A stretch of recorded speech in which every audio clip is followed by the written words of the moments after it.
pessoal, tudo bem? Eu sou Dilze Persílio, uma das diretoras da Apoio e Consultoria de Negócios, uma das diretoras da Associação Comercial, Industrial e de Serviços do Estado de Goiás e diretora de negócios da Ascenda Afroempreendedorismo. Muito obrigada por vocês estarem aqui novamente para assistirem essa entrevista. A ideia deste canal, dentro da TV Escola de Negócios, é poder levar para os executivos, para os líderes, para os empresários, discussões sobre negócios, carreira, família, vida, nesse momento que a gente está aí passando por tantas transformações. Então, o nome do nosso canal é o Convite 19, que é uma provocação, né? Que a gente quer trazer 19 entrevistas de vários assuntos, com vários profissionais, empresários, consultores, autores, enfim. A gente quer trazer conteúdo e promover o compartilhamento de experiências e de ideias. E hoje eu estou com uma pessoa aqui, gente, que ele é... Sabe aquele livro que tem, né, bem antigo, Minutos de Sabedoria, que você vai ler todo dia? O Eduardo Zugaib, ele é o meu minuto de diversão e de sabedoria também, toda vez que eu abro o Facebook. Ele tem uma etiqueta nas redes sociais que ele se posiciona, questiona, trola as pessoas com um bom humor e com uma inteligência que me encantaram. E aí eu fui atrás dele para conhecer quem era essa pessoa que falava tanto da Revolução do Pouquinho, tive a oportunidade de conhecê-lo e começamos a trocar ideia. E é um enorme prazer ter você aqui conosco no nosso canal. Edu, por favor, se apresente para a gente poder começar a conversar. Legal, Dilze, bacana. Pessoal, para mim é uma grande honra estar aqui, convite aqui dessa queridona que é a Dilze. Enfim, já estivemos aí pessoalmente em algumas ocasiões, né, Dilze? Nos corredores, dos conares da vida. Também já estivemos até na presença de um ex-presidente da República, né? Que foi é verdade, ele foi meu fotógrafo. Surreal, né? Foi um encontro surreal, né?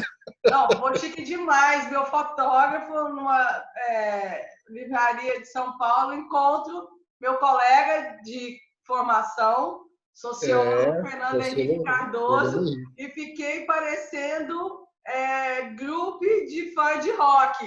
Aí eu não queria ir. Aí o Eduardo, vai lá, Dilze, vai agora! Aí foi muito engraçado, foi muito divertido, enfim.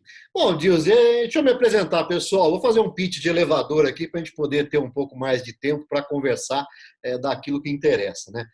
Todas essas informações que eu vou falar você encontra no meu site, eduardozugaib.com.br, ou me seguindo aí nas redes sociais. Talvez a mais fácil de encontrar é o Instagram, que é o @eduzugaib. Enfim, é facinho de me achar. Me procura lá nas redes, que eu sou facinho de encontrar aí nessa internet, nesse mundo virtual, né? Agora mais do que nunca, né?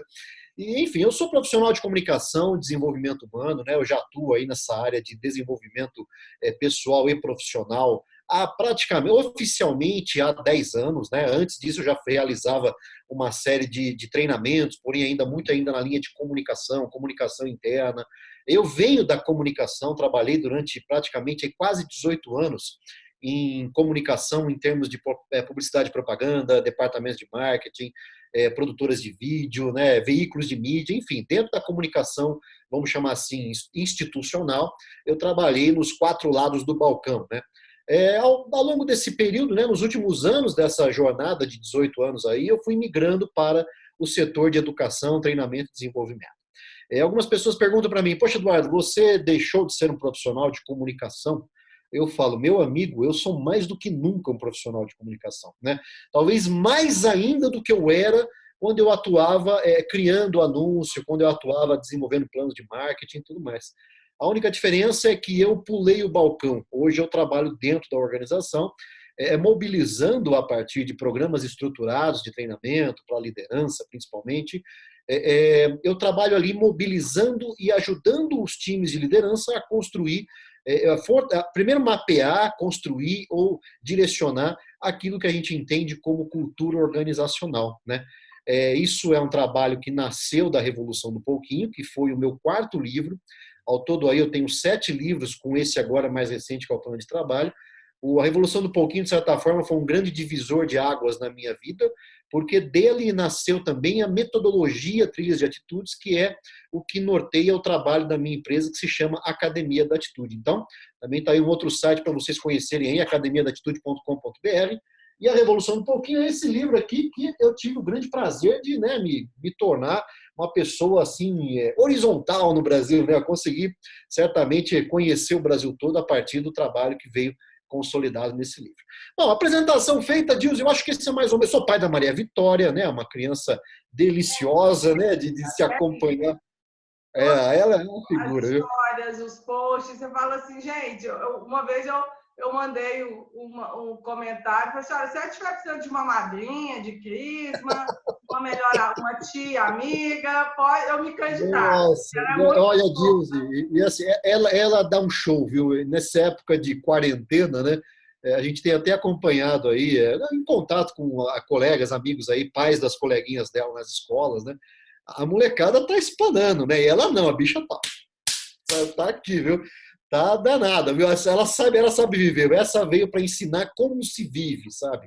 E é uma lição por dia, né? Enfim, quando a gente consegue romper essa estrutura de a gente acreditar que a gente ensina alguma coisa, né? Começa a se permitir aprender com uma pessoinha que nasce, que chega na vida da gente, né? De um jeito bem, muito mágico até, né? E aí, enfim, é uma experiência bastante deliciosa também. Sou marido da Silvana, né, minha companheirona aí na empresa, na vida, enfim, minha sócia no trabalho e na vida, né? E estamos aqui, né, praticamente vivendo esse momento de transformação, que é algo que, de certa forma, né, enfim, a gente passou os últimos 10 anos, Dilce, falando de uma coisa chamada mundo VUCA, né? A gente falava do mundo VUCA, né? Um volátil, incerto, complexo, ambíguo, né? Mas de uma forma muito desconectada, muito teórica, né? Enfim.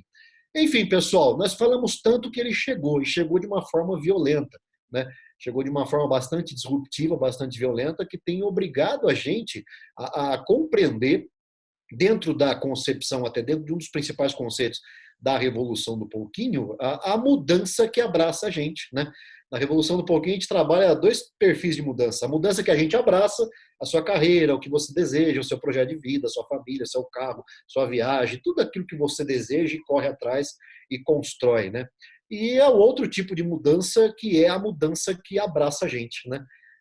E talvez o nosso maior desafio hoje, né? E aí a gente precisa se colocar como protagonista nessa história e despertar, independente daquilo que a gente faça, uma coisa chamada empreendedorismo, que dentro da concepção da Revolução do Pouquinho significa o quê? A gente conseguir pegar essa mudança que abraçou a gente e abraçar ela de volta, porque não tem volta, galera. Agora é daqui para frente um novo mundo que a gente ainda vai construir e que compete a gente 2 questões apenas, né, hoje, né? Nós, primeiro, termos a certeza de que as coisas nunca mais serão como foram, né? E ter a segunda certeza que está na mão da gente, apenas na mão da gente, buscar ser melhor dentro dessa nova realidade. Então, resumidamente, esse é já um resumo, uma biografia, uma introdução ao assunto disso. E, enfim, querida, vamos lá, começa a me massacrar com essas suas perguntas fantásticas aí, vamos lá.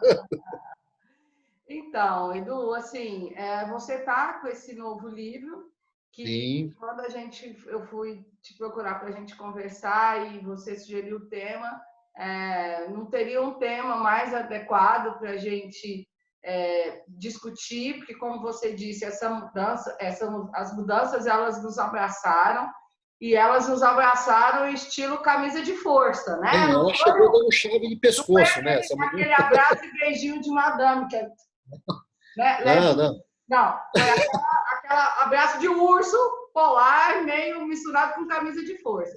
Então, o seu novo livro, que é o Plano de Trabalho para a Vida Inteira, realmente é o que a gente está precisando pensar e começar a construir. Ontem eu tive uma discussão com alguns mentores da Fundação Dom Cabral, de um grupo de RH que eu faço parte, E aí um dos mentores falou o seguinte: para de falar assim, que quando a coisa voltar, porque quando a gente voltar, você precisa criar atitudes, o que ele chamou de D1, D2, D3, né? Os dias, independente de ficar com essa ideia do esperando Godot, né? Aquela história de vai chegar uma solução, enfim, as coisas elas estão acontecendo e as atitudes elas têm que ser, se não começaram ainda, elas têm que começar ontem, né? E aí eu queria que você falasse um pouquinho disso, desse como que a gente pode pensar a nossa vida toda, tanto de incertezas, e também porque a gente ficou muito claro que essa pandemia ela é a primeira de uma série. Ela não é um filme que vai acabar e nunca mais vai ter. Ela vai ser daquelas franquias, né, de Hollywood, que vai ter o 2, o 3, né, Marvel. E aí vai ser. E ela começou no capítulo 19 já, né? Isso que mais dói, né?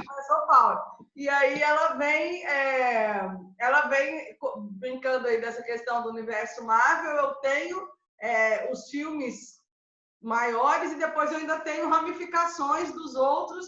A história de cada herói, né? Exatamente. Então, mais do que nunca, lembrando meu amigo Faustão, aquilo que Heráclito falou, né, há 1.500 anos atrás, a gente está, 2.500 anos atrás, que não há nada mais certo do que a mudança.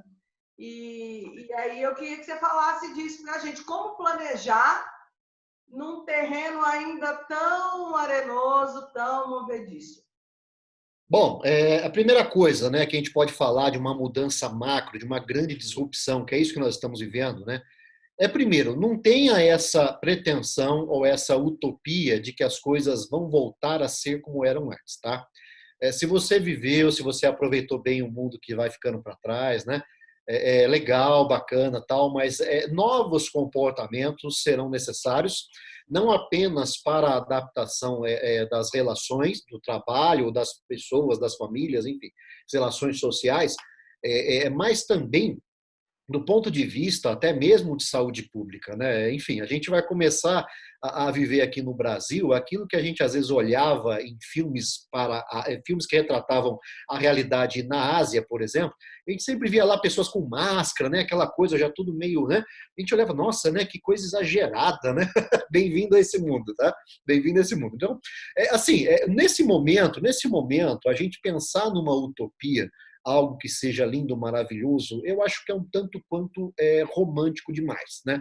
Um tanto quanto até pode ser até um pouco anestesiador, lógico, né? A gente também, lógico, vai trabalhar para construir um novo normal que seja bom, que seja positivo, e isso está nas nossas mãos realizar com base naquilo que a gente tem hoje, certo? Então, né, então, Dilce, assim, só que hoje, nesse momento, o mundo é totalmente distópico, é totalmente, né, assim, totalmente desconectado, totalmente fragilizado, fragmentado, né?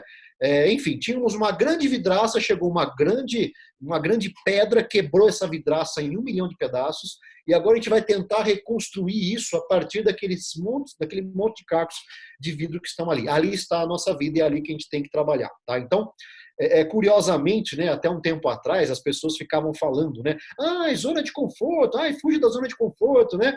E hoje as pessoas estão sendo obrigadas a se apaixonar pela sua zona de conforto, porque a zona de conforto foi a única coisa que restou desse mundo, sabe? A única coisa que restou foi a zona de conforto, né? E eu tenho até uma provocação que eu coloco nas palestras, na Revolução do Pouquinho, do próprio Plano de Trabalho, que é a seguinte, poxa, a gente viveu, Dilce, até. É louco, né? A gente fala assim, nesse mundo que vai ficando para trás. Eu estou falando de um mundo de 1 mês atrás, de 2 meses atrás. Né? Mas a gente viveu até ali, nos últimos anos principalmente, um imperativo de aceleração muito grande, sabe? Todo mundo acelera, acelera, acelera, produz, né? Uma noção de produtividade que talvez esteja sendo talvez o maior questionamento que a gente esteja vivendo hoje. Né?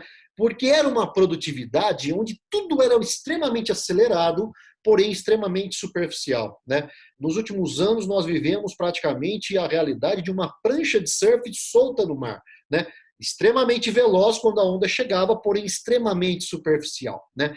E agora, nesse mundo que, né, esse tsunami que chegou, estamos todos submersos, tendo que desenvolver, num primeiro momento, uma visão de submarino, né? De você primeiro, opa, né, vamos entender, né, vira o periscópio, né, vamos olhar a coisa 360 graus, né? O mar está meio turvo ainda, nós estamos ainda tateando essa água turva, né? Mas eu tenho certeza aí que a gente, olhando para a curvatura da história, a humanidade vai se reinventar, não é isso que vai acabar com o mundo, como alguns estão prevendo aí, né? Nós vamos nos reinventar, nós estamos num momento assim de maior incremento científico da história, né? Maior incremento tecnológico ao ponto de permitir essa conversa acontecendo aqui a milhares de quilômetros de distância, né? Praticamente just in time aqui.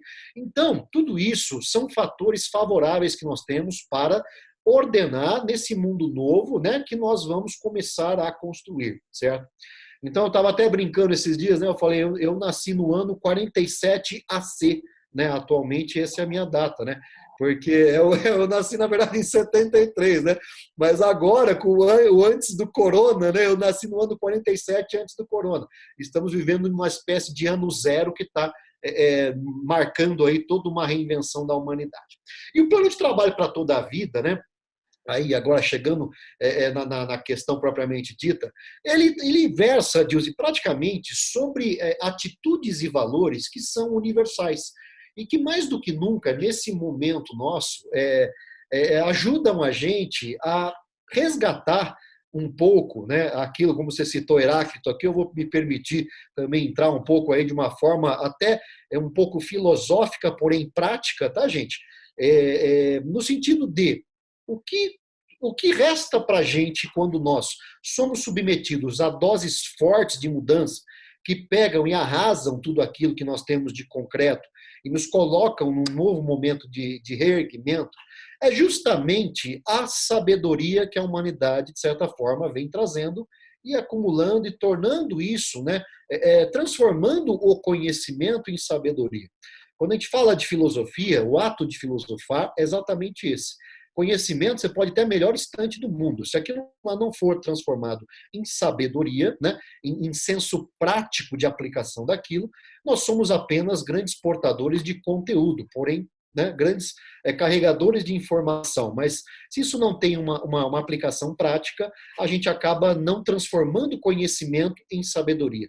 E é a sabedoria que nos permite sobreviver, nos permite superar, porque ela reside, principalmente, ela nasce a partir da nossa autoconsciência, do nosso autoconhecimento e do segundo passo do autoconhecimento, que é o autodesenvolvimento.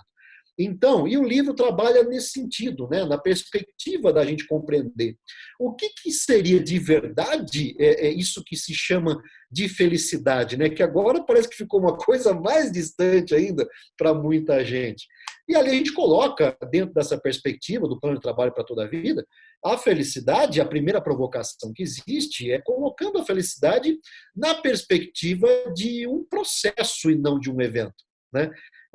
Muito mais assim, algo relacionado àqueles dias que a gente passa na vida e que acabam sendo dias comuns, dias que a gente muitas vezes não se lembra, né? Mas que existe um norte dentro dessa, vamos chamar assim, rotina, e que está orientado por valores, está orientado por atitudes, no caso aqui do plano de trabalho, representado pelas 10 atitudes que criaram um gráfico aí que se tornou, gente, o conteúdo mais viralizado da história do país. Eu posso falar isso sem nenhum medo de parecer arrogante, porque é mesmo. O mapeamento que a gente tem disso, da quantidade de viralizações do conteúdo da roda, do plano de trabalho para toda a vida, é algo que tranquilamente foi um dos conteúdos mais viralizados aí na história da internet. Então, o quanto que a gente consegue perceber, Dilce, que a gente tem uma vida, essa vida está pontuada por marcadores temporais. Vamos entender esses marcadores temporais como sendo o quê? Dias de muita alegria ou dias de muita tristeza, certo? Dias que marcam a vida e que colocam a vida dentro de um... Vamos imaginar a vida como um barbante e ali, nesses dias, a gente dá um nozinho no barbante, porque ali foi uma coisa que marcou muito, né? E aí a gente tem um nozinho que representa o dia de hoje. Então, O quanto que a gente consegue ter consciência desses marcadores temporais que vão colocando a gente numa perspectiva de perseguição da felicidade, porém confundindo felicidade com alegria, né? E são coisas assim que, de certa forma, até se contêm, mas não são a mesma coisa, não é a mesma coisa, né? A alegria, lógico, é aquele estado de potência, né, que Spinoza falou, né, que vários, né, desde Aristóteles, né, tem toda aquela construção da alegria como sendo uma perseguição, uma busca na escola cristã, já mais aquela alegria que você tem a partir da construção, do ajuda, do auxílio ao outro, né, do altruísmo, indo lá atrás, um pouco mais atrás, a alegria enquanto desejo, enquanto, enfim, eu estou falando de forma rápida aqui, mas a gente persegue isso, né, confundindo felicidade com alegria. E felicidade está muito mais no processo. Então, num exemplo muito simples, vamos imaginar, nós temos hoje no Brasil aí, né, a expectativa média de vida, se não me engano, acho que algo em torno de 76 anos, se eu não me engano, né? Vamos imaginar 76 anos vezes 365 dias, uma vida média brasileira, né, dura algo em torno, estatisticamente falando, 27.740 dias, tá? Olha a quantidade de dias que nós vivemos, né? Numa vida de 75 anos, 76 anos aí, média, né? E aí, pegando esse... Porque a média, ela puxa para baixo. Porque isso é, né? Nos assistindo, em sua grande maioria, são pessoas que têm casa, que têm comida, que têm acesso à medicina. Exato. Quem tende a ter uma longevidade maior, né? Eu ainda não cheguei na metade da minha vida, porque eu sei que eu vou viver de 100 a 120. Eu estou projetando por aí também, né? Aumenta ainda mais esse número de dias, né? Ou seja, agora pensa bem, né? Vamos imaginar, vamos pegar 120 anos, tá? Mas vamos pensar, vamos focar aqui nos 80 anos, vamos pegar uma idade de 80 anos. Tá? 80 anos nós estamos falando de 30 mil dias, aproximadamente, dá 29.920 dias, se eu não me engano. Pensa bem, uma vida de 80 anos, quantos marcadores temporais existem nessa vida? Quantos momentos de alegria extrema ou de tristeza extrema que a gente traz na memória como sendo as viradas de capítulo das nossas vidas? Você não vai ter 100, você não vai ter 100 dias assim, sabe? Aí começa a reflexão da felicidade enquanto um processo que você precisa viver, exclui esses dias de marcador temporal. Vamos imaginar então, você tem lá 30 mil dias, nós temos então agora 29.900 dias. É ali que você vive uma coisa chamada felicidade, né? Enquanto um processo. E esse processo, ele não exclui da vida da gente a dor, não exclui a frustração, não exclui a queda, não exclui o aprendizado, né? Não é um processo onde você vai ser eternamente alegre. Isso aí a gente cai na escola do hedonismo, né? Aquela coisa da busca da felicidade plena, abundante. O Prozac, né? Ou do Prozac, da Ritalina, né? Tem outras coisas aí também, né? Aquela coisa toda, tem vários nomes aí, né? Mas, assim, esses 29.900 dias, numa hipotética vida de 80 anos, é justamente ali que a gente tem que se observar, filosoficamente falando, né? Seguindo uma diretriz de vida, onde você consiga trazer valores reais, observá-los e colocá-los em prática no dia a dia, tá? Consciente de que sim, você vai ter frustração, você vai ter perda, você vai ter dor, você vai ter, enfim, umas derrotas, tá? E nem por isso você deixa de ser uma pessoa feliz. Porque a felicidade, de certa forma, traz a gente para um ambiente muito mais de consciência do que você vive, né? Com toda a sua potência, com toda a sua vulnerabilidade, porém, colocando isso em movimento continuamente. E aí você deixa os dias de alegria que você vai perseguir, ou os dias de tristeza que invariavelmente vão bater na sua vida, para esses marcadores temporais que naturalmente a gente vai ter como momentos que dividem a nossa vida em antes e depois. Como, por exemplo, esse exato momento que a gente vive hoje. Na verdade, Edu, assim, esses marcadores, eles são consolidações de coisas que vão acontecendo. Por exemplo, aquele dia que eu pontuo o dia mais triste, é porque foram uma série de tristezas acumuladas e que Tem fizeram, todo um evento, exato, tem todo um né, tipo, evento em curso e ali, né? entupiu o canudinho, aí, né, deu aquela bolinha, um nó. E da mesma coisa a questão da felicidade.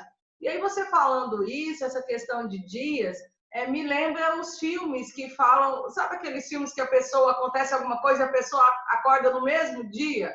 Sempre.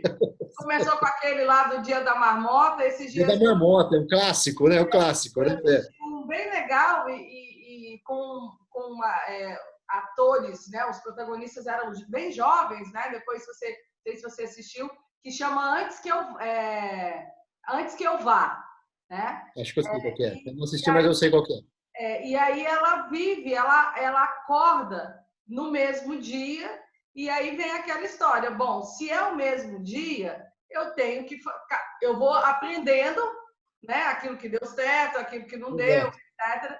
E nesse, o que no Dia da Marmota, o Bill Murray ele muda internamente, né? Porque ele era chato, ranzinza, Exato. A cada vez que ele vive aquilo, ele se transforma, isso, ele se né? transforma. E nesse, o que acontece? Ela vai se transformando. Ela era uma adolescente, né? Rebelde, não cumprimentava os pais, fazia bullying na escola, aquela coisa norte-americana dos populars. É, é. E aí ela começa, aí ela fala assim, poxa, aí chega lá no quinto dia, 10º dia, né? Aí ela fala assim, poxa, mas eu fiz tudo certo e não mudou nada, né?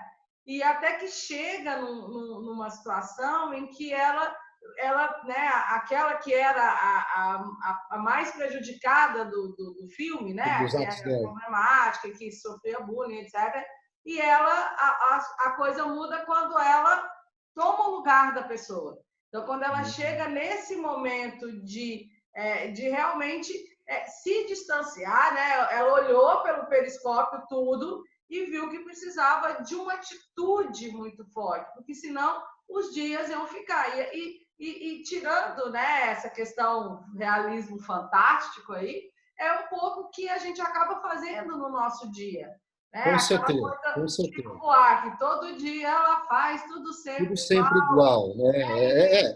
aquele modo contínuo, e que aí a gente tinha essa coisa do tipo, poxa, ou eu vou empurrar a minha semana, que é a semana que eu trabalho, para eu me divertir em casa no final de semana, ou muitas vezes ao contrário. Nossa, que esse final de semana acabe rápido, porque eu não estou tão bem com a Não minha aguento ficar em casa com a família. família. E aí houve essa mudança imposta, que trabalho virou casa e família, né? E ontem eu estava fazendo uma entrevista e aí veio o menino pro colo da mãe, né?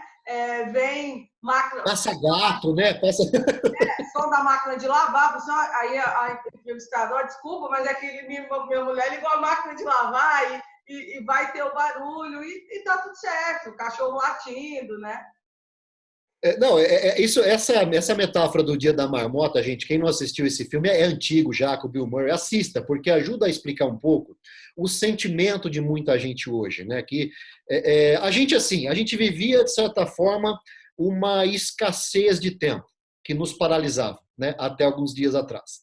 Hoje nós vivemos um excesso de tempo que também nos paralisa, né? Ou seja, nesses dois extremos da escassez e do excesso, nós nos paralisamos. E encontrar esse ponto de sabedoria aqui dentro, que está sendo um grande exercício para muita gente. Então, de repente, a gente reclamava que não tinha tempo, agora a gente reclama que o tempo parece que abunda, mas na verdade, né? Vem tudo, começou a ter toda uma reorganização que daqui a pouco você percebe que você está em casa, passando o dia inteiro, muitas vezes sentado na mesma cadeira, e de certa forma o tempo começa mais uma vez a escassear. Né? Acho que está sendo já uma sensação de muita gente, principalmente quem está realizando home office aí de forma intensa, né? E o pessoal está assim, muita gente está falando, nossa, eu estou muito produtivo no home office, né? Mas enfim, esse é o modelo que vem para frente? Não sei, eu acredito numa mescla, isso já está mais que claro. Mas, então, dizer assim, essa coisa do Dia da Marmota, e justamente, vamos imaginar esse Dia da Marmota como sendo os nossos dias de processo, tá? O dia onde você tem que ter felicidade enquanto estado de consciência. de quem você é, o que você realiza, o impacto que você deixa, as suas vulnerabilidades, as suas potências, e a partir dali você trabalha de forma consciente. Um exemplo bastante prático, tá? A gente muitas vezes se esforça para entrar numa faculdade, nós vamos passar nessa faculdade muitas vezes 4 anos, tá? Dentro de um processo, tá? Que vai demandar num dia que é a nossa formatura, onde nós pegaremos o nosso canudo e iremos dali para o baile de formatura, que serão ali 4 horas de alegria plena, tá? Se a gente fica apenas pensando na felicidade nessas 4 horas, né? Ou seja, nós talvez estejamos tendo uma relação com a vida um tanto quanto não sábia, vamos falar assim, né? A felicidade tem que percorrer esses 4 anos de processo, para que nesse momento de alegria você esteja pleno, esteja intenso, esteja totalmente presente, tá? Por causa do quê? Vamos imaginar que você estudou 4 anos e na véspera da sua... Oi? Queria te interromper, já te interrompendo, e até para você chegar, porque muitas vezes a pessoa, né, quando a gente pega essa questão a realidade nunca é tão boa quanto o sonho, né? Aquilo que a gente fala muito hoje, expectativa, realidade. Exato, né? Exato. E aí, porque assim, o que pode acontecer? A pessoa não vai ter, ou ela não vai terminar o curso, ou ela não vai fazer um bom curso. Ela vai ter até o diploma, mas ela não vai ser uma boa profissional. Porque... Ou seja, ela está focando só naquele dia, só no diploma, só no canudo, só na formatura, só na alegria, na festa, nos beijos que vai dar lá no baile, certo? Só que, vamos imaginar, você passou 4 anos ali totalmente, né, entregue, porém focando nesse dia. Na véspera da formatura, sei lá, por alguma circunstância qualquer, uma aleatoriedade qualquer, ou como diria Heráclito, uma impermanência qualquer da vida, você sofre um acidente, cara, e você não vai poder ir no baile de formatura. Certo? Você tem lá um piriri lá que te deixa arrebentado na cama e você não vai poder ir no baile da formatura. Você percebeu como às vezes a gente coloca a felicidade dentro da temporalidade que existe nos dias de alegria? E é exatamente o que nos leva até o dia onde a alegria vai se consolidar. E se esse dia, de repente, na véspera, você morrer, cara, você foi feliz até aqui. Né? Você não delegou isso para um dos marcadores temporais que podem acontecer ou não. Né? Eu vejo muitos pais, por exemplo, poxa, ai, meu sonho é que meu filho faça uma faculdade e tal, que ele vá para a faculdade, que ele estude tal área, que ele venha trabalhar na empresa. Enfim, e de repente seu filho, cara, vem numa outra perspectiva, um outro olhar de vida e segue por um caminho completamente diferente. Certo? E aí, tudo aquilo que você deseja como ponto de felicidade, né? Ver o seu filho realizar um sonho que muitas vezes é seu, não dele, tá? Acaba se tornando numa grande frustração. E você mata todo o processo, mata todo esse estado de consciência, de compreensão da vida enquanto ela se processa, e justamente tornando isso uma coisa extremamente pesarosa. Né? Um tempo a ser matado, um tempo a ser eliminado para que você chegue lá no dia que você se aposentar, no dia que você, né, comprar sua kitnet na praia, no dia que você, enfim, for viajar, que você morrer, não importa. Mas o quanto que você tem de consciência nesse dia, né? Nesses 29.900 dias. E aí que entra o plano de trabalho para toda a vida, ajudando a nortear, né, as atitudes, dando uma diretriz de atitudes, né, é um farol, não é nada absoluto, gente. Isso é um conteúdo que, de certa forma, nasceu da Revolução do Pouquinho. Né? O plano de trabalho para toda a vida é uma trilha com 10 atitudes que fazem parte das 21 atitudes originais da Revolução do Pouquinho, e que antes de se tornar, ganhar esse nome Plano de Trabalho para toda a Vida, eu tinha como treinamento isso na forma com o nome de Trilha da Excelência Pessoal. Né? O quanto que a gente consegue visualizar atitudes que nos ajudam a sermos pessoas mais excelentes, com maior entrega, com maior consciência naquilo que a gente realiza, a partir dessas atitudes como norteadores. Né? E isso, assim, para minha surpresa, Dilze, a quantidade de gente que entra em contato comigo dizendo que aquela matriz de 10 atitudes mudou a história de uma empresa, mudou a história de um profissional, mudou a história de uma pessoa que está meio perdida na vida, ajudou o cara a se posicionar como empreendedor. Sabe, isso para mim tem sido a coisa mais valiosa dessa história toda. Né? E agora ganhou o livro próprio, né? Que traz toda essa reflexão, né? Porém, dentro daquilo que você identificou lá no Facebook, que eu chamo de filosofia bruta, né? Que é a filosofia bruta, que é algo que, de certa forma, né, esfrega na cara da gente umas verdades assim, né, de uma forma às vezes um pouco dolorosa, né, mas tudo que eu coloco lá, eu coloco primeiramente para mim, sabe? Não tem essa, eu estou dando um conselho para você. Eu não tenho pretensão de dar conselho para ninguém, sabe? Tudo que eu coloco lá, de certa forma, é muito mais o meu próprio processo de organização, inicialmente mental, depois emocional e depois atitudinal, que ajuda a colocar a vida num ritmo de enfrentamento de grandes crises. E você me acompanha já há alguns anos, você já percebeu que nós tivemos umas pedradas violentas aí nos últimos anos, né? Só para citar uma aqui para a turma. Em 2018 eu tive um AVC, galera. Eu cheguei pertinho do caixão, sabe? Foi muito Não perto. olhe para a luz, não olhe para a luz, Cadu, não olhe para a luz. Você falou, não vem com luz, não, viu? Olha, não, sério, foi assim, ou seja, 2 anos antes minha esposa teve câncer, sabe? Foi um período muito trágico na vida da gente, muito trash, sabe? Pesadíssimo, sabe? Enfim, tem narrativas dessa época aí que. E para mim, tudo isso, Dilson, mesmo sendo momentos assim, de enfrentamento, momentos críticos, né? Para mim, olhando hoje, fazem parte do meu processo chamado felicidade.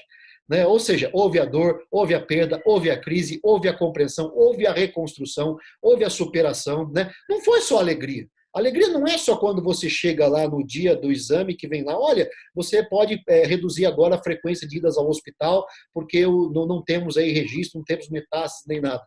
Legal, cara, é um dia alegre, é um dia alegre, é um dia alegre, tá? Mas é um dia que é apenas aquilo que você falou, a consolidação de todo um processo de felicidade, enquanto estado de consciência. Né? Não, sem ilusão, né? Uma coisa muito mais assim, como é que eu posso dizer?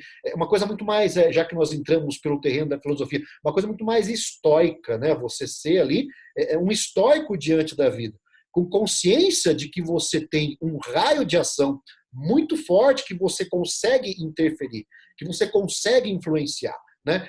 Porém, existem coisas macro, cara, que você não consegue influenciar, né? Eu queria que viesse o vírus da China aqui para o Brasil, evidente que não, né? Óbvio que ninguém gostaria que isso acontecesse, até essas teorias, que inventaram, cara, desculpa, eu acho isso um delírio, assim, né, que inventaram uma coisa, cara, que tiro no pé que é esse, pô, né? O pessoal entra, não é, eu vou inventar um vírus para me matar, então, assim, né? Que tiro no pé, sabe? É uma coisa dessa. Mas tudo bem, cada um acredita naquilo que quer, que pode e que consegue, né? Essa é uma coisa que eu aprendi também com esse processo todo, né? Mas, enfim, aí você fica imaginando, cara, é óbvio que a gente não quer. Porém, está aí uma realidade macro. Agora vamos um pouco para o marketing, né? Está aí uma realidade macroambiental relacionada a questões ambientais propriamente ditas, questões de saúde pública propriamente ditas, questões econômicas propriamente ditas e questões sociais propriamente ditas. Ou seja, praticamente 4 dos macroambientes onde nós estamos inseridos. E uma vez que ela se apresenta, cabe a nós assumirmos esse estado de consciência plena, né? E influenciarmos ao máximo aquilo que está ao nosso alcance de influenciar. É nessa hora que a gente dá um pulo lá no início do nosso conteúdo aqui e a gente vai perceber o quê? Que nós nos tornamos protagonistas e empreendedores. Pegando essa mudança que nos abraçou e interpretando ela e abraçando ela de volta, cara. Porque se você não fizer isso, ela vai te engolir. Ela vai te abraçar. Então, quando você sinergiza com a mudança, a chance de você influenciar a parte que está ao seu alcance influenciar, construindo uma realidade mais favorável para você, para o seu trabalho, para a sua empresa, para a sua equipe, para a sua família, enfim, para tudo aquilo que, de certa forma, você impacta, né? Você começa a viver na prática algo que eu tenho chamado hoje aí de resiliência empreendedora. Né?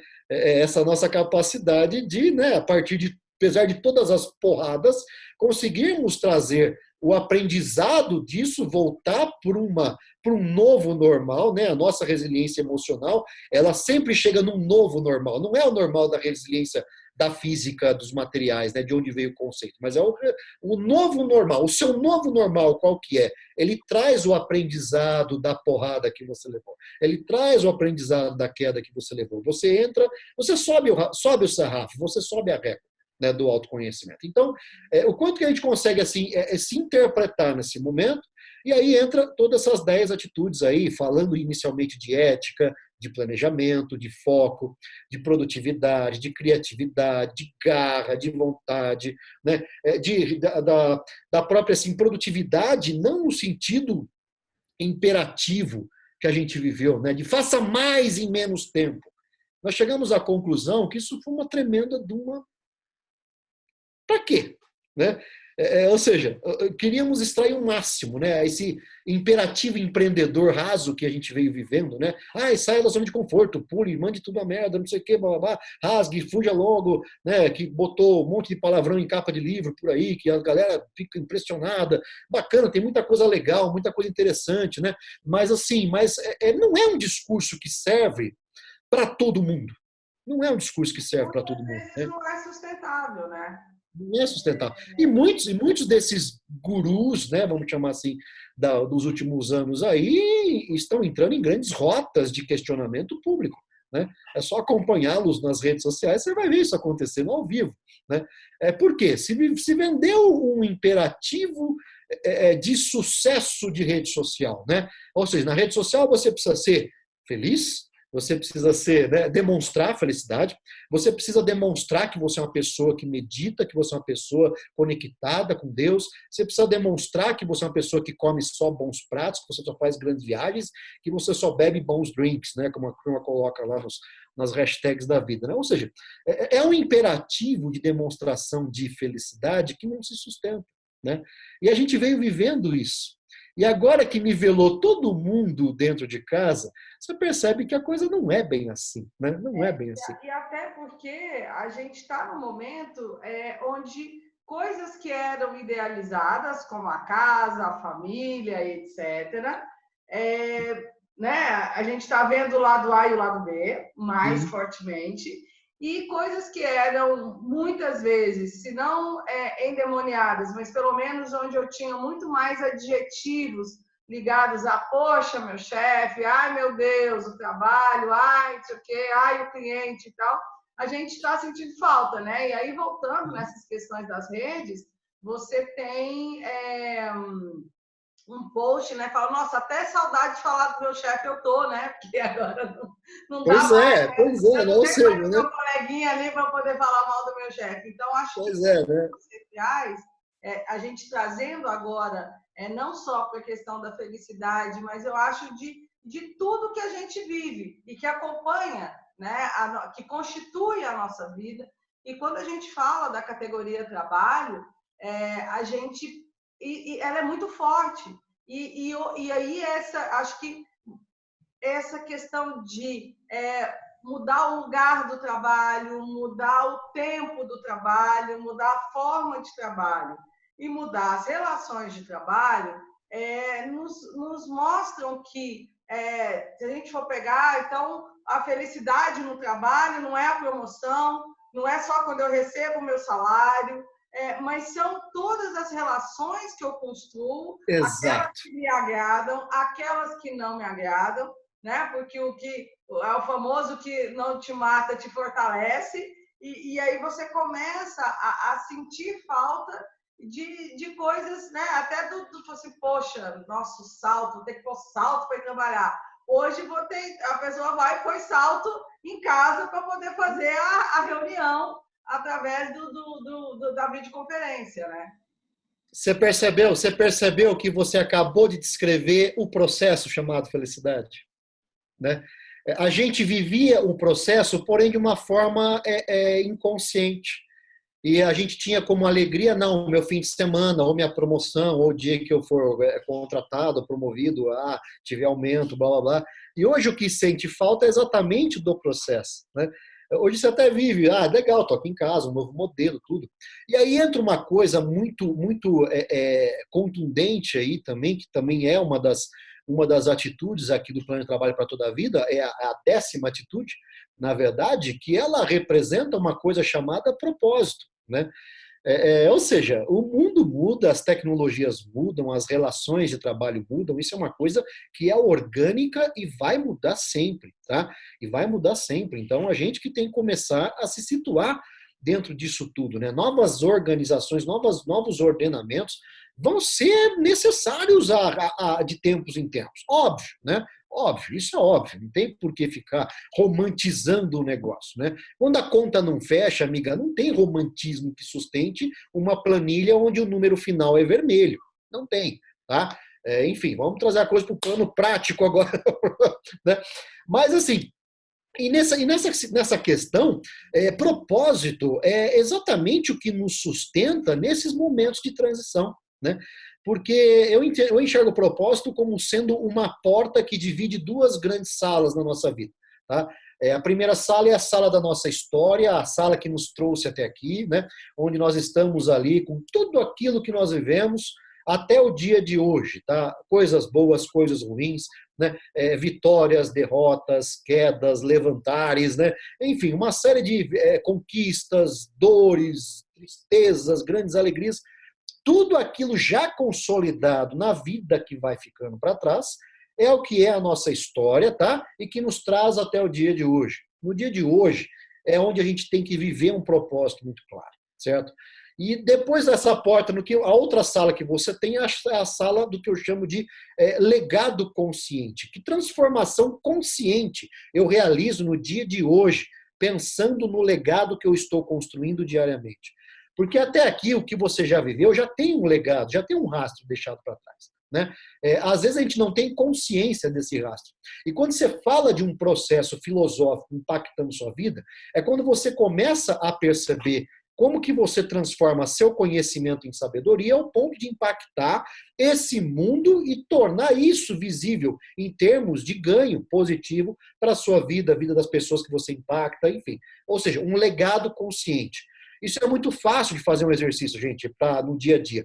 Todo dia que você chegar à noite antes de dormir, você encosta a cabeça no travesseiro, em 3 segundos você faz esse exercício. A seguinte pergunta: que impacto positivo eu gerei na vida de alguém hoje? Né? E a gente vai perceber que boa parte dos nossos dias a gente vive apenas num corredor exterior a essas duas salas, né, que passa ao largo dessas duas salas, chamado tarefação. A tarefação pura e simples, né? A tarefação, que quando não tem conexão com o propósito, tende a te tornar uma pessoa obsoleta em questão de tempo. Porque a tecnologia fica velha, o processo fica velho, sua profissão fica velha. E muitas vezes sua profissão vai até deixar de existir, como muitas já deixaram.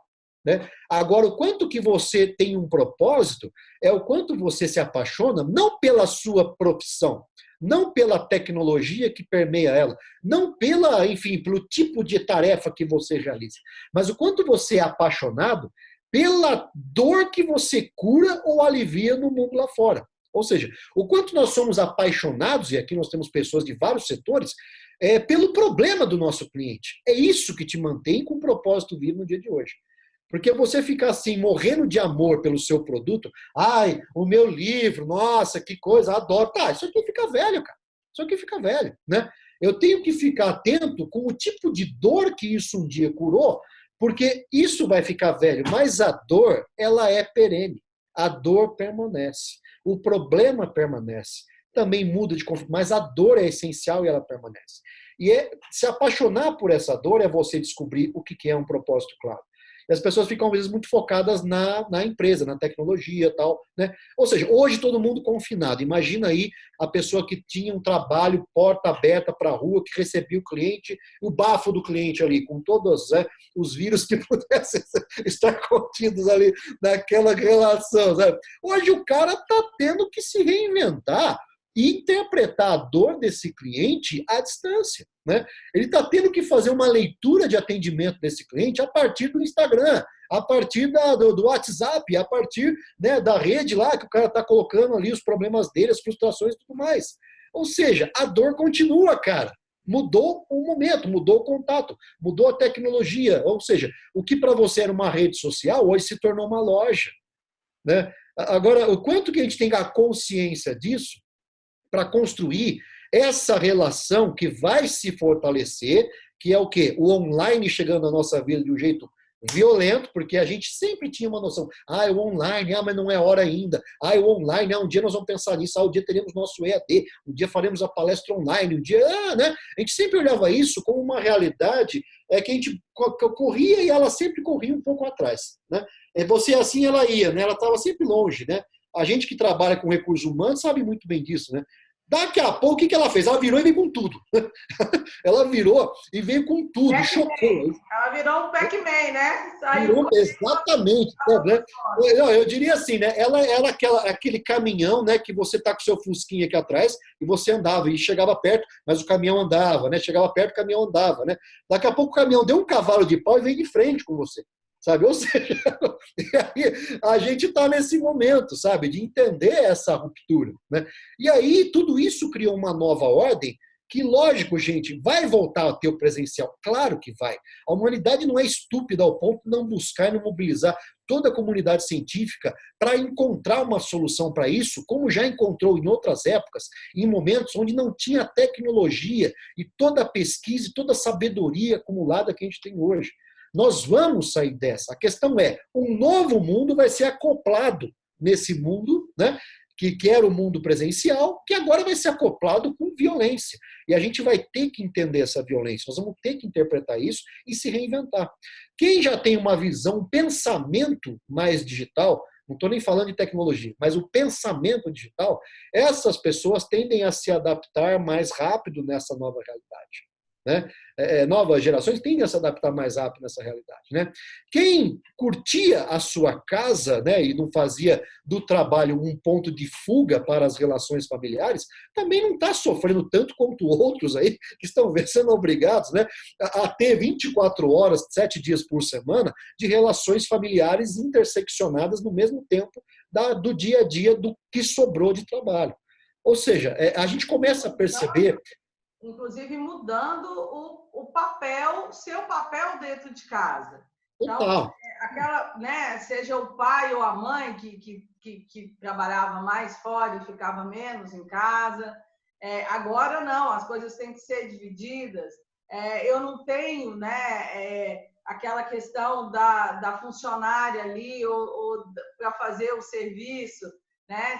Se eu estou mais preocupado com a minha família, eu dispensei meus funcionários, porque, né, para não trazer. Então, assim, vai toda essa nova configuração de papéis em todas as áreas, tanto no trabalho, quanto em casa, quanto nas suas relações familiares, com aquela que não é a família que mora com você, mas, né, então, eu passei... Ampliado, né? A família ampliada, né? Eu passei o carnaval em quarentena, eu moro hoje com a minha irmã, mas aí o parabéns foi através de videochamada, toda a família. Meu pai, a mesma coisa do meu pai, que ainda por cima é grupo de risco, então nem dá para ir visitar de jeito maneira.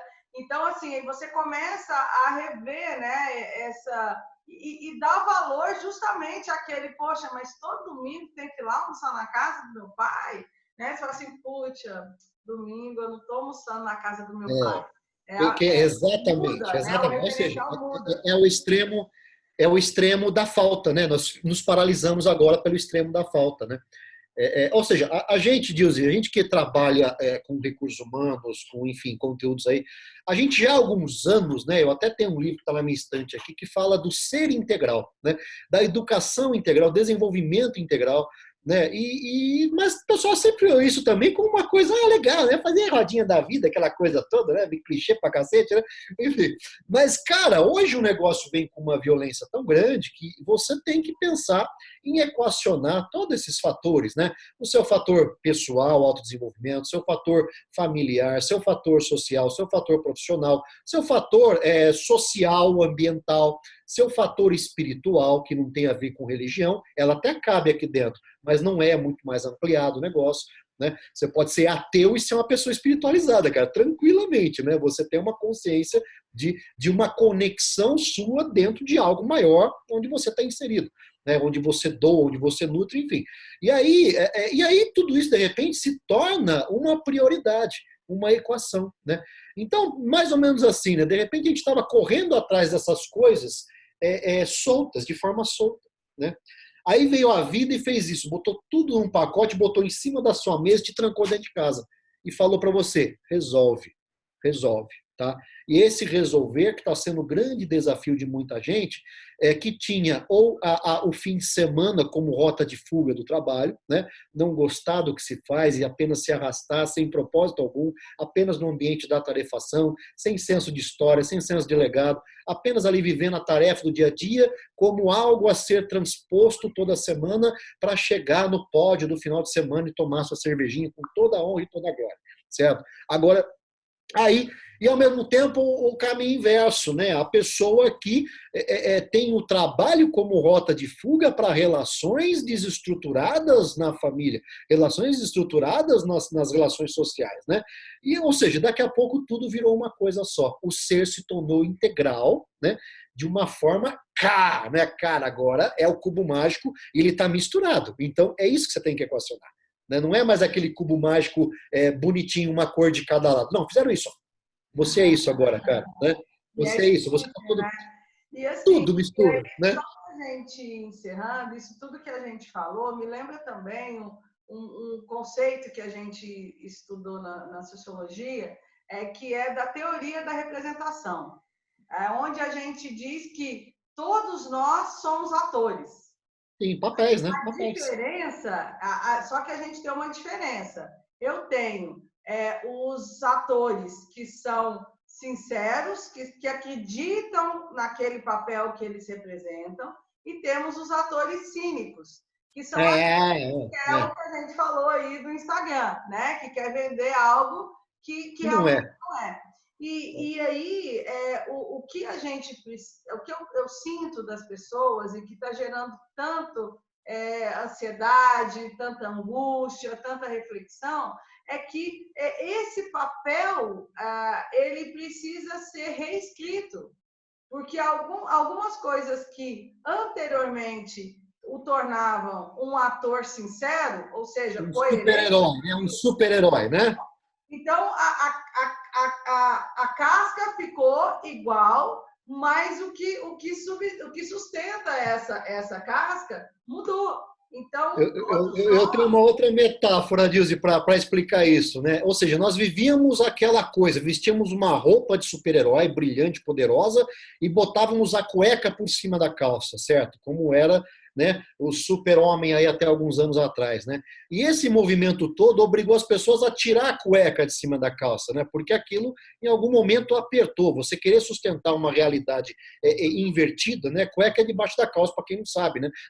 Pelo menos até onde eu sei. Vou lembrar. É bom lembrar, né? Até o Super-Homem já se tocou disso. As últimas edições do Super-Homem, ele pôs a cueca para baixo da calça. Não é mais aquele cuecão vermelho, né? Então, as pessoas estavam nesse imperativo, né? De heroísmo, um heroísmo digital, um heroísmo, um imperativo de eu sou fodão, eu sou isso, eu sou aquilo, eu faço, eu aconteço, o meu melhor evento é. Cara, e de repente tudo isso, nivela todo mundo. E bota todo mundo dentro de casa. E dentro de casa, cara, a vida é real. O gato passa atrás, né? A máquina quebra, vaza cano, sabe? É o cara cortando grama agora há pouco aqui com um barulho de motor, sabe? Então, tudo isso se tornou... a gente começou a se perceber dentro daquilo que mais nos torna autênticos e nos faz viver esse papel do herói real, do personagem que tem o ator real, e consciente do papel que ele está representando com verdade, né? Porque, de repente, tudo isso nos colocou à mostra as nossas vulnerabilidades. E a gente não está preparado para lidar com vulnerabilidade. Né? As pessoas não estão. A gente pega a vulnerabilidade e guarda, tranca, esconde, finge que não é comigo. Ou seja, esse personagem, o ator cínico, ele vai ter que se reinventar sim, né? Ele vai ter que se reinventar, ele vai ter que encontrar autenticidade real nos papéis que ele realiza ao longo do dia a dia dele. Ele vai ter que entender que ele, mesmo sempre tendo sido um ator sincero, a conjuntura fez com que ele se tornasse um ator cínico. Então, sim. Se ele não perceber isso, se ele não fizer essa autoanálise, se ele não tiver esse autoconhecimento, ele vai estar sofrendo por estar deslocado, que a gente sabe isso. A pior coisa é você estar deslocado. é você ir numa festa de gala de bermuda, né? Vamos num exemplo mais extremo, né? Aquela metáfora da noiva no velório, né? Todo mundo lá falando de noiva. Exatamente. Bom, Edu, assim, muito obrigada. Gostaria que você se despedisse do pessoal para a gente poder encerrar esse nosso bate-papo e se deixar Bacana. até amanhã, mas a gente precisa encerrar. Bacana, querida. Bom, pessoal, fico muito feliz aqui, agradeço a oportunidade de ter estado aqui com vocês, né? Você que se dedicou aí a assistir esse nosso bate-papo, para mim isso é um grande presente que você me dá, um pedacinho da sua vida prestando atenção nessas coisas malucas que a gente coloca aqui, tá? E assim, gente, nesse momento, as duas únicas certezas que nós temos, né? Nada será como antes, tá? Nada será como antes, isso é uma certeza. Né? E a outra certeza é que compete apenas a gente, individualmente, consciente de vulnerabilidade, consciente de papéis, consciente dessa felicidade enquanto processo, construir esse mundo melhor. Não é um mundo, assim, não vou dizer que vai ser melhor ou vai ser pior, eu acho que isso é muita pretensão, e quem disser que tem certeza do que vai acontecer daqui na frente, está mentindo feio, porque não há certeza nenhuma ainda. Tá? A gente ainda está tateando no escuro, né? A gente está tateando no escuro. Oi? Duvide desses profetas, né? Duvide, porque isso ainda está na onda daquele imperativo da Gurulândia, né? Ah, faça isso, vá, cara. Ninguém sabe mensurar, né? A gente vivia, Deus, vamos pegar fechando, né? Talvez com uma das metáforas mais fortes da filosofia, que é a caverna de Platão, né? O mito da caverna de Platão, né? A gente vivia até então a caverna de Platão, que é o quê? Um grupo de pessoas virado para o fundo da caverna e atrás deles havia uma fonte de luz, uma fogueira e pessoas que projetavam imagens no fundo da caverna que eram traduzidas para essas pessoas que não viam a realidade como sendo a realidade. Interpretávamos a realidade a partir das sombras que nós enxergávamos no fundo da caverna. Nesse momento de disruptura, o que aconteceu? Apagaram a luz. A gente está tateando, a gente não tem nem projeção nenhuma, a gente está apenas tateando as paredes da caverna, tá? E eu tenho muita fé na humanidade, uma fé muito grande na ciência, uma fé muito grande na filosofia humana enquanto capacidade de transformar conhecimento em sabedoria aplicada, né? Porque é isso que toda a ciência carrega em si, transformar conhecimento em sabedoria, em impacto positivo, em legado, né? A partir de um propósito claro. Eu tenho muita fé que logo a gente vai começar a ter as configurações mais estáveis desse mundo novo. Lembrando que estabilidade também é uma coisa que é ilusória, né? Mas aquilo que vai ser mais assim tangível, mais, né? Ou seja, estamos literalmente com todas as peças do quebra-cabeça jogadas para dentro da caixa, né? Havia uma imagem se formando, pegaram e desmontaram tudo. Sabe aquele quebra-cabeça de 5.000 peças, né? A gente estava mais ou menos na metade, né? Daqui a pouco bateu um vento, desmontou tudo. E agora a gente está pegando as peças e o pior, você vai montar esse quebra-cabeça, vai estar faltando peça, que você nunca mais vai encontrar. Não, então... é como se, além de ter bagunçado, virou da parte que não tem a figura. Então, a sensação é essa. Eu estou montando o quebra-cabeça do que eu não sei o que vai ser, né? Exatamente. Isso é perfeito, Dilson. Melhor finalização impossível, sabe? Porque é exatamente isso, sabe? Ou seja, então, nesse momento, o que nós temos de concreto? A sua zona de conforto, cara. Aproveite ela, curta ela, compreenda ela, porque é ali que você vai desenvolver a sua melhor performance. E não tem essa pretensão, vou sair da zona de conforto. Não, amplie sua zona de conforto. A gente luta para ter conforto. A humanidade chegou onde chegou porque ela persegue uma coisa chamada conforto. Né? Não tem essa coisa, vou sair, vou me arrebentar. Não, cara, isso aí é esse imperativo acelerado, superficial que vai ficando para trás. Essa nova consciência começa a colocar a gente na zona de conforto, muito mais como sendo a nossa zona de performance. O problema de zona de conforto é quando você deixa ela estática, quando ela fica parada, quando ela não cresce, quando ela não se desenvolve, quando ela não tem uma performance crescente. A partir daí, a gente se torna aquela pessoa puramente tarefeira que, conforme é submetida a grandes mudanças, seja no campo pessoal da vida ou no campo coletivo, como essa que nós estamos vivendo, essa pessoa fica completamente atordoada, completamente desconectada de si, do ambiente onde ela vive, das relações que ela tem, e fica totalmente assim arrebentada emocionalmente. Então, temos muito trabalho pela frente como desenvolvedores de pessoa, minha amiga Dilce. E eu me coloco à disposição de todos aí que estão nos ouvindo para ajudar nessa reconstrução emocional das equipes aí, que teremos muito trabalho pela frente muito em breve. Tá certo? Valeu, pessoal! Obrigada, amigo. Gente, então, e essa questão da zona de conforto versus zona de performance, a nossa zona de conforto é o que eu vou ter de sólido para poder dar um impulso. Né? Então, vamos cuidar dela e vamos ampliá-la e deixá-la mais dura ainda para que esse impulso ele seja o maior possível. Gente, muito obrigada. Obrigada por ter estado conosco até agora. Daqui 2 dias a gente tem uma nova entrevista com outros assuntos igualmente interessantes. Muito obrigada mesmo. Até logo. Valeu, pessoal!